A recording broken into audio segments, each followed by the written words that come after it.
Hello guys and welcome to Solve Share. So as you have seen today we are going to go through to the concept of completing the square.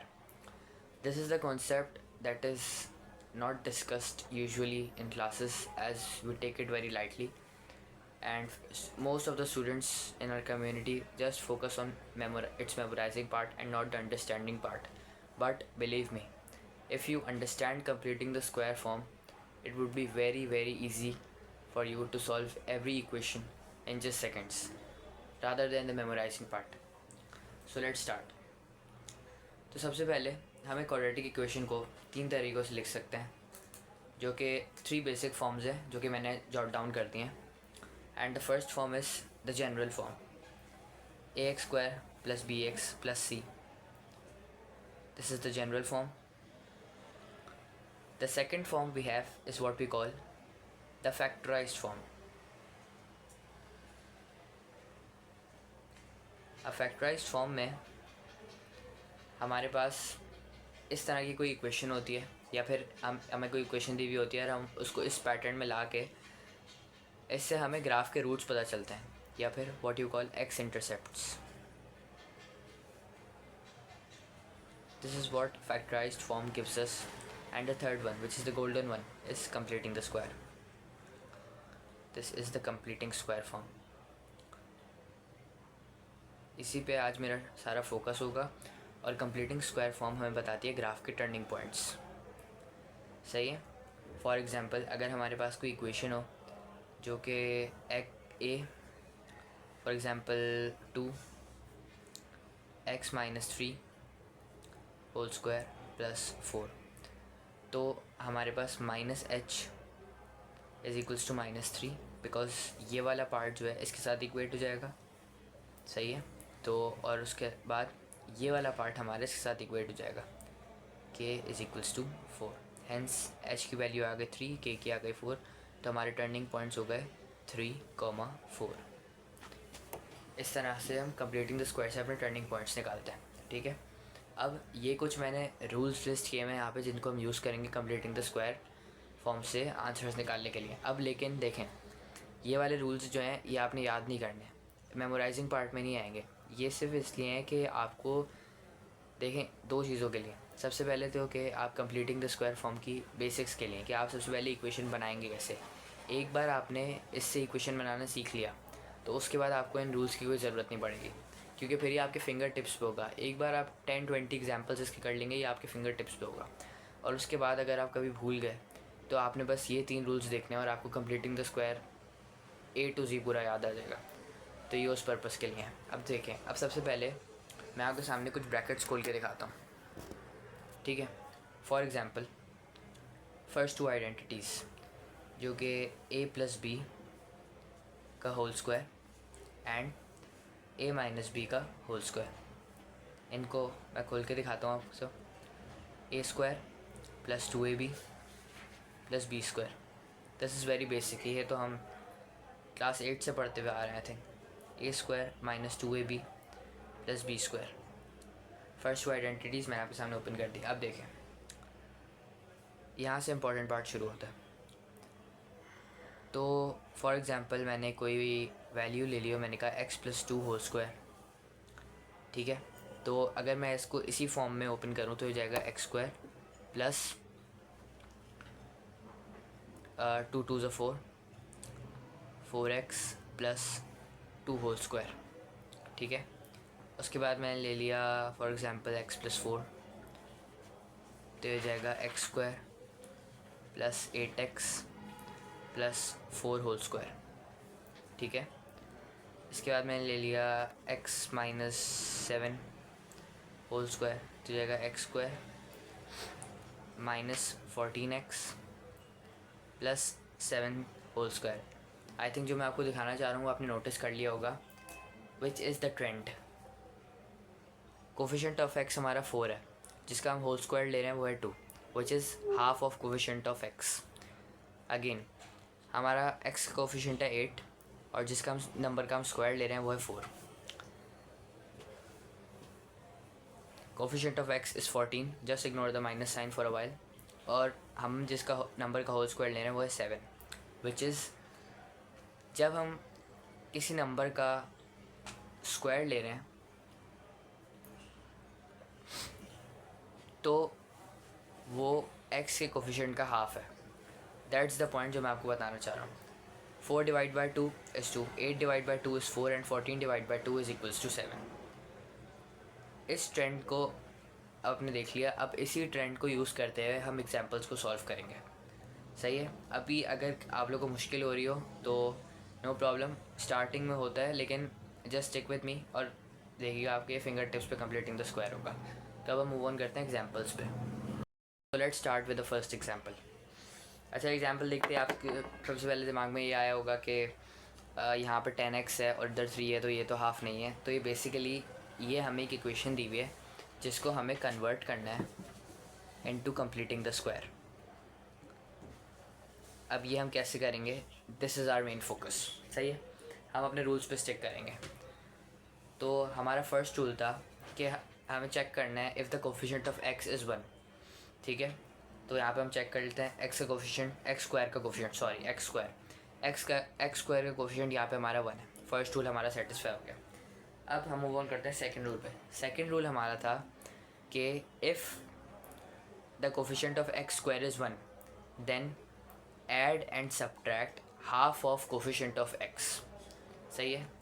अब मैं आपको दिखाता हूँ इस rule की application in terms of English. ये rule आपको पढ़ने में या सुनने में मुश्किल हो रहा होगा, लेकिन अब मैं आपको इसकी एग्जांपल करके दिखाऊंगा तो देखेंगे कितना आसान लगेगा. तो होगा x square plus 10x plus, यहाँ पे मैं थोड़ी सी स्पेस छोड़ूंगा. ठीक है. इधर मैंने लिखा +3 और इधर मैं थोड़ी सी स्पेस छोड़ूंगा. अब देखें रूल क्या था. First add then subtract half of coefficient of square of half of coefficient of x. सही है. तो यहाँ पे मैंने लिखा x का कोफिशिएंट है 10, इसका हाफ होगा 5. तो यहाँ पे मैं करूँगा +5 का होल स्क्वायर. ठीक है. इधर मैंने ऐड किया और इधर मैं सब्ट्रैक्ट करूँगा +5 का होल स्क्वायर. ठीक है. अब ऐड तो हमने इसलिए किया ताकि हमारी फर्स्ट 3 टर्म्स एक परफेक्ट स्क्वायर बन जाए, लेकिन सब्ट्रैक्ट क्यों किया? देखिए, जब भी आप किसी इक्वेशन में कोई चीज़ ऐड करते हैं तो उस इक्वेशन को बैलेंस करने के लिए आपको किसी चीज़ को सब्ट्रैक्ट भी करना पड़ता है. ठीक है. अब third rule, now write the first 3 terms as a perfect square. अब आप नोटिस करें कि हमारे पास जो ट्रेंड बन रहा था वो ट्रेंड हमें यहाँ पे भी नज़र आ गया. इसका मतलब कि अब हम यहाँ से साइन को यूज़ करेंगे, इस नंबर को पिक करेंगे और अब हम लिखेंगे x, ये वाला साइन यूज़ करेंगे, +5 which is this number and then the whole thing squared. तो ये हमारे पास फर्स्ट 3 टर्म्स एक परफेक्ट स्क्वायर बन गए which is x + 5 whole square. Plus यहाँ पे मैं करूँगा +3 - 5 square is 25, hence x + 5 whole square -22. ये हमारे पास इक्वेशन कन्वर्ट हो गई कंप्लीटिंग द स्क्वायर फॉर्म में. ठीक है. अब अगर हमें टर्निंग पॉइंट्स निकालने हो तो हम इसको इक्वेट कर देंगे with our gold standard which is x - h whole square plus k. तो हमारे पास h की वैल्यू आ गई -5 और k की वैल्यू आ गई -22. तो हमारे टर्निंग पॉइंट्स हो गए -5 एंड -22. सही है. इस तरह हमारी फर्स्ट एग्जांपल सॉल्व हो गई. अब हम मूव करते हैं सेकंड एग्जांपल पे. ठीक है. जैसे जैसे एग्जांपल्स करते जाएंगे आपको ये क्लियर होता जाएगा. अगर अभी भी क्लियर ना हो तो आप मेरे साथ एग्जांपल्स को सॉल्व करते रहें, कॉपी पेंसिल अपने साथ रखें और जैसे जैसे हम कॉन्सेप्ट्स पे मूव ऑन करते जाएंगे तो आपको समझ आता जाएगा. ठीक है. अब यहाँ पे सेम हम टेक्निक यूज़ करेंगे. सबसे पहले write down the things as it is. X square plus 12x will give a space here where we will add something, then plus 11, a space here where we will subtract something. ठीक है. The coefficient of x is 12. okay. x का coefficient 12 है तो यहाँ पे हम क्या add करेंगे और यहाँ पे हम क्या सब्ट्रैक्ट करेंगे. I want the answers from you guys in the comment section.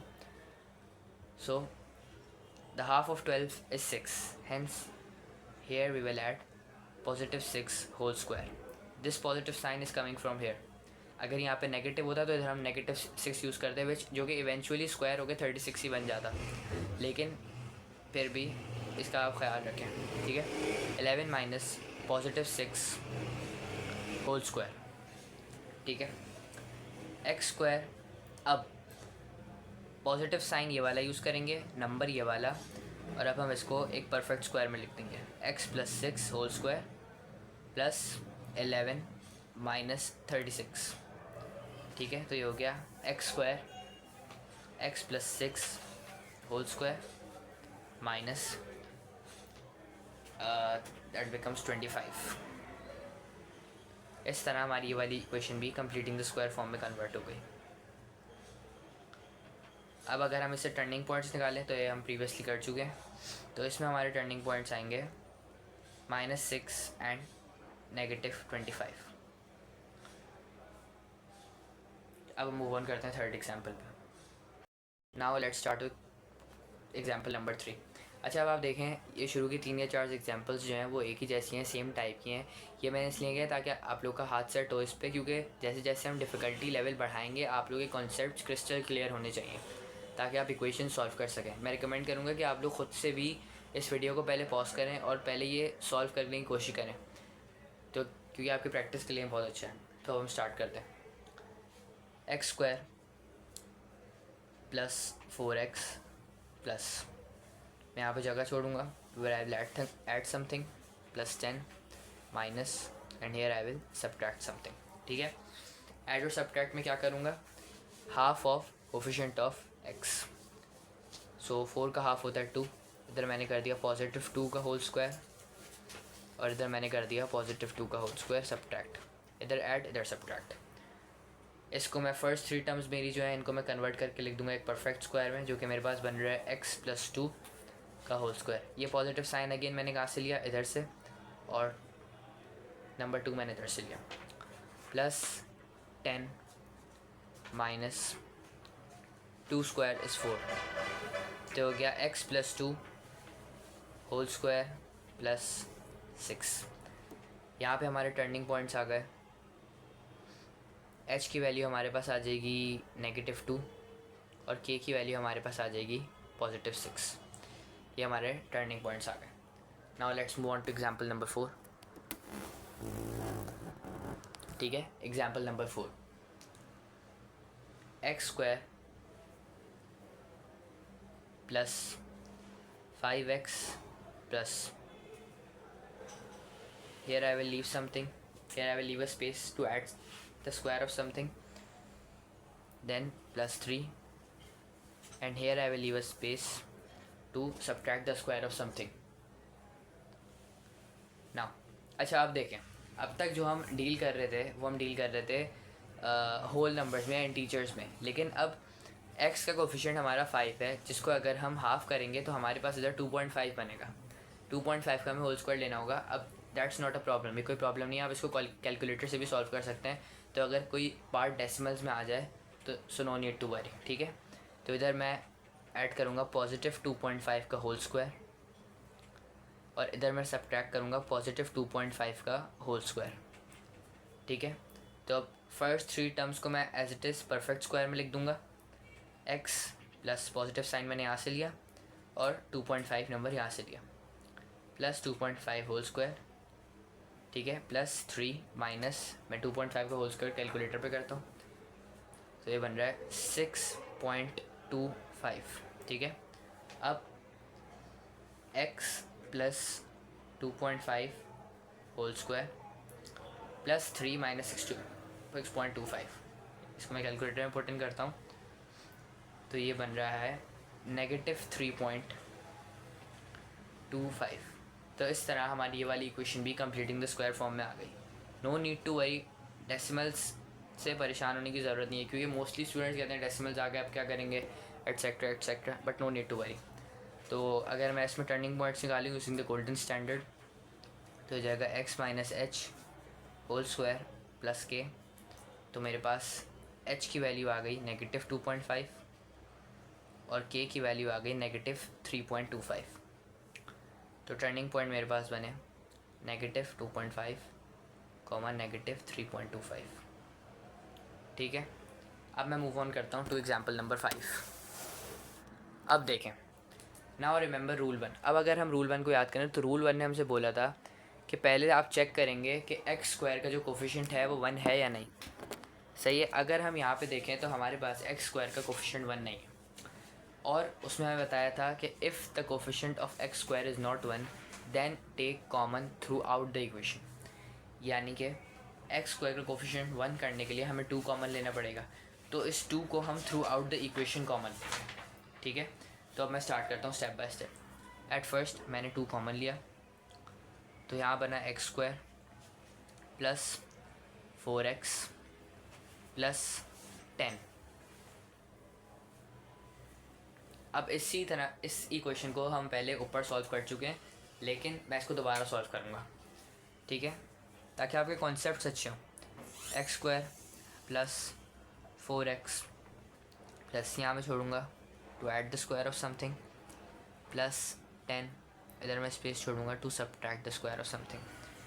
सही है। अब मैं यहाँ पे ब्रैकेट क्लोज कर दूँ, 2 मैंने कॉमन लिया हुआ है, इधर एक्स का कोफिशिएंट है 4, तो मैं ऐड करूँगा 4 का हाफ दैट इज़ +2 का होल स्क्वायर, और सबट्रैक्ट करूँगा 4 का हाफ दैट इज़ +2 का होल स्क्वायर।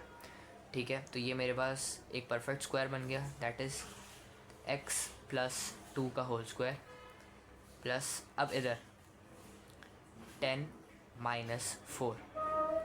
ठीक है, तो ये मेरे पास हो गया 2x प्लस 2 का होल स्क्वायर प्लस 6। अब ये मेरे पास इक्वेशन बन गई। अब मैं इस 2 को मल्टीप्लाई कर दूंगा थ्रू आउट द ब्रैकेट। तो जब मैंने इसको इसके साथ मल्टीप्लाई किया तो ये बना 2x प्लस 2 का होल स्क्वायर प्लस 6 2 सा 12। इस तरह मेरे पास एक इक्वेशन जिसमें मेरे पास एक्स स्क्वायर का कोफिशिएंट 1 नहीं था, वो मेरे पास कंप्लीटिंग द स्क्वायर फॉर्म में आ गई। कंप्लीटिंग द स्क्वायर फॉर्म में ये इक्वेशन हमारे पास आ गई। ठीक है, अगर यहाँ पे मैं टर्निंग पॉइंट्स निकालूँ तो as it is same formula को यूज़ करते हुए h की वैल्यू आएगी -2 और k की वैल्यू आएगी +12। इस तरह मेरे पास ये आ गए टर्निंग पॉइंट्स। ठीक है, तो दैट वाज समथिंग ईजी। अब हम मूव ऑन करते हैं टू एग्जांपल नंबर 6। अब ये हमारी लास्ट एग्जांपल है, दैट इज़ एग्जांपल नंबर 6। ठीक है, इसमें कुछ भी अलग नहीं है, सिर्फ एक सिचुएशन थोड़ी सी अलग है कि हमारे पास एक्स स्क्वायर का कोफिशिएंट जो है वो -1 है। अगर हम रूल याद करें, हमारे पास एक्स स्क्वायर का कोफिशिएंट +1 होना चाहिए। तो +1 बनाने के लिए हम थ्रू आउट द इक्वेशन -1 को कॉमन ले लेंगे। अगर जब हम ऐसा करेंगे तो ये बन जाएगा एक्स स्क्वायर -6x -1। ठीक है, अब ब्रैकेट के अंदर हम उसी तरह सॉल्व करेंगे जिस तरह हम पीछे वाले पार्ट्स में करते हुए हैं। -1 is common, x square -6x plus यहाँ पे मैं स्पेस छोड़ूंगा to add the square of something -1, यहाँ पे मैं सबट्रैक्ट करूँगा द स्क्वायर ऑफ समथिंग, और इधर मेरा ब्रैकेट हो गया क्लोज। -1 कॉमन लिया हुआ है। अब देखें, यहाँ पे आता है प्लॉट ट्विस्ट। वो ये कि मैंने आपको बोला था कि हम x के कोफिशिएंट का हाफ इधर ऐड करेंगे और इधर सबट्रैक्ट करेंगे उसका स्क्वायर। यहाँ पे हमारे पास x का कोफिशिएंट है -6, तो जब हम इसको डिवाइड बाय 2 करेंगे तो हमारे पास आएगा -3। तो इधर हम लेंगे -3 का होल स्क्वायर ऐड करेंगे और इधर हम सबट्रैक्ट करेंगे -3 का होल स्क्वायर। अच्छा, जब हम इसको स्क्वायर करेंगे तो इवेंचुअली ये हमारे पास +9 ही आएगा। लेकिन अब जब हम इस इक्वेशन को इन 3 टर्म्स को जब हम सिंगल परफेक्ट स्क्वायर में लिखेंगे तो हम अब जो साइन लेंगे वो होगा, साइन हम हमेशा पिक करते थे यहाँ से, तो ये वो होगा ये वाला साइन। तो जब हम परफेक्ट स्क्वायर के लिए अपने ब्रैकेट बनाएंगे तो दैट वुड बी x -3, यहाँ से उठाया 3 का whole square. This is the point. इस बात के सिर्फ इसी बात के लिए मैंने आपको बोला था कि आप यहाँ पे नेगेटिव या पॉजिटिव साइन हमेशा लें, क्योंकि अगर फॉर इंस्टेंस आप यहाँ पे पॉजिटिव ले लेते हैं तो देखिए कुछ स्टूडेंट से ये एरर हो जाता है कि वो यहाँ पे +3 का स्क्वायर लिख देता। आज आपके पास दोनों साइड्स पे नेगेटिव होगा तो ये आपको याद रहेगा कि आपने negative three x minus three x negative three whole square लेना है, ठीक है। ये सबसे इंपॉर्टेंट बात थी जिसका आपको ख्याल रखना है, और ये एग्जामिनर इस तरह आपको ट्रिक करेगा काफ़ी बार, सही है। तो मेरे ख्याल में आप लोग को समझ आ गया होगा। -1 माइनस थ्री का होल स्क्वायर हमारे पास हो जाएगा 9, विच वुड बी 9, सही है। ब्रैकेट को क्लोज कर देता हूँ। -1, this is x minus three whole square and this is -10, ठीक है। तो अब मैं -1 को मल्टीप्लाई कर दूंगा थ्रू आउट द ब्रैकेट, तो मेरे पास बन जाएगा -1 x minus three whole square plus 10, ठीक है। तो अब मैं जब अपने टर्निंग पॉइंट निकालूंगा, टर्निंग पॉइंट के कोऑर्डिनेट्स मेरे आएंगे, h की वैल्यू मेरे पास आ जाएगी +3 और k की वैल्यू आ जाएगी +10। तो इस तरह ये वाली इक्वेशन भी हमारे पास कंप्लीटिंग द स्क्वायर फॉर्म में आ गई। तो यही था मेरा आज का लेक्चर। आई होप आप लोगों को पूरा लेक्चर समझ आ गया होगा। अब ये वाली इक्वेशन जो है ये आप लोगों को खुद ट्राई आउट करनी है और आपने मुझे कमेंट्स में इसका आंसर बताना है। y = 2x² + 4x + 9, nothing new, nothing different. जिस तरह आपने पहले वाले पार्ट्स को सॉल्व किया उसी तरह ये यूज़ होगा। तो आई होप आप लोग को आज के सारे लेक्चर समझ आ गए होंगे, क्योंकि मैं अब अपने वर्कबुक एडिशन में quadratic D3 chapter 1 which is quadratic equations, मैं उसको अब स्टार्ट करने वाला हूँ। तो उसमें ये वाला कॉन्सेप्ट काफ़ी बार टेस्ट किया जाएगा, तो इसलिए मैंने इस पर एक सेपरेट वीडियो बना ली। और don't forget to like and subscribe my channel. And आप ये वीडियो जितने आपके फ्रेंड्स हैं, जितने आपके कोलीग्स हैं जिनको आपको लगता है ये वीडियो शेयर करनी चाहिए, तो उससे हेल्प हासिल करेंगे, तो आप उनको शेयर करें। And thank you very much. अल्लाह हाफ़िज़।